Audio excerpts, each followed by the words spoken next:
Special train से रामेश्वरम धाम की तीर्थ यात्रा। आज ही अपनी सीट बुक कराएं त्रिपुरयात्रा.com पर। जगदलपुर के किरंदुल में मंकी पॉक्स के 2 संदिग्ध सामने आए हैं। उत्तर प्रदेश से सीआईएसएफ जवानों में ये लक्षण मिले हैं।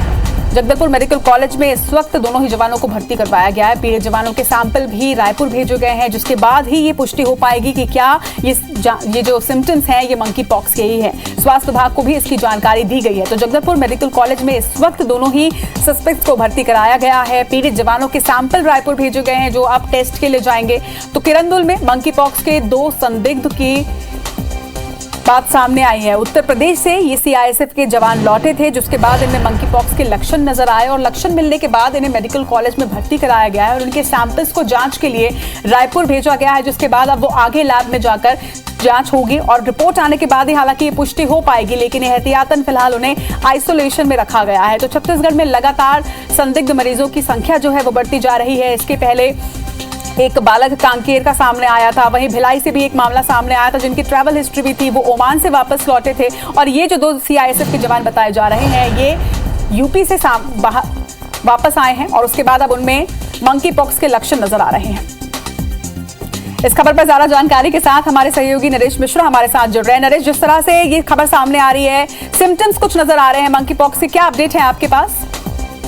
देखिए, अभी जो स्किन स्पेशलिस्ट हैं उन्होंने इनका परीक्षण किया है, लेकिन परीक्षण के बाद जो सही वजह है वो पूरी तरह से स्पष्ट नहीं हो पाई। यही वजह कि इनको मंकी पॉक्स का संदिग्ध मानते हुए इनके सैंपल भेजे गए हैं रायपुर जांच के लिए और अलग इनको आइसोलेटेड वार्ड में रख करके इनकी जो है फिलहाल इनका ट्रीटमेंट किया जा रहा है। लेकिन जब तक रिपोर्ट नहीं आती तब तक इसकी पुष्टि नहीं की जा सकती। और ये दोनों ही जवान उत्तर प्रदेश से वापस आए थे और फिर उसके बाद जब इनमें ऐसे लक्षण दिखाई दिए तो इनको जगदलपुर मेडिकल कॉलेज के लिए रेफर किया गया।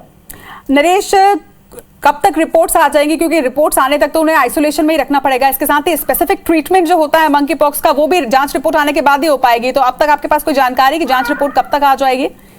देखिए, अभी तक इसकी जानकारी नहीं मिली है, लेकिन सैंपल जांच के लिए भेज दिए गए हैं। आमतौर पर 3 से 5 दिन का वक्त लगता है जांच की सैंपल रिपोर्ट आने में। तो उम्मीद की जा रही है कि इसके बाद इनका उपचार सही दिशा में हो सकेगा। लेकिन प्राथमिक तौर पर मंकी पॉक्स के लक्षण मिलने पर भी एक गाइडलाइन के तहत ट्रीटमेंट किया जाता है। नरेश, साथ ही जवानों से पूछताछ में कोई जानकारी सामने आई है कि क्या वो किसी ऐसे व्यक्ति के संपर्क में आए थे या कहीं इस तरह के कोई जगह गए थे जहां पर मंकी पॉक्स संक्रमित कोई मरीज है या जहां पर मंकी पॉक्स फैला हुआ है?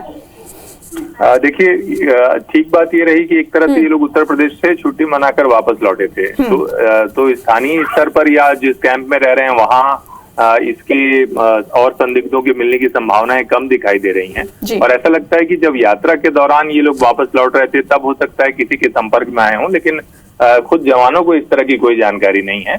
जब इस तरह के लक्षण उनके शरीर पर उभर रहे थे, से बनने लगे, तब उनको संदेह के आधार पर यहाँ पर भर्ती किया गया। तो ट्रैवल हिस्ट्री है, इसीलिए ऐसा लगता है कि कहीं बाहर से आ रहे हों और उस दौरान किसी तरह का संपर्क हुआ हो, तो ये कारण हो सकता है। पर फिलहाल बस्तर में, क्योंकि कांकेर में भी जो मामला सामने आया था वो भी नेगेटिव था, तो बस्तर में इस तरह के मामले पहुंचने या फैलने जैसी बात नहीं है।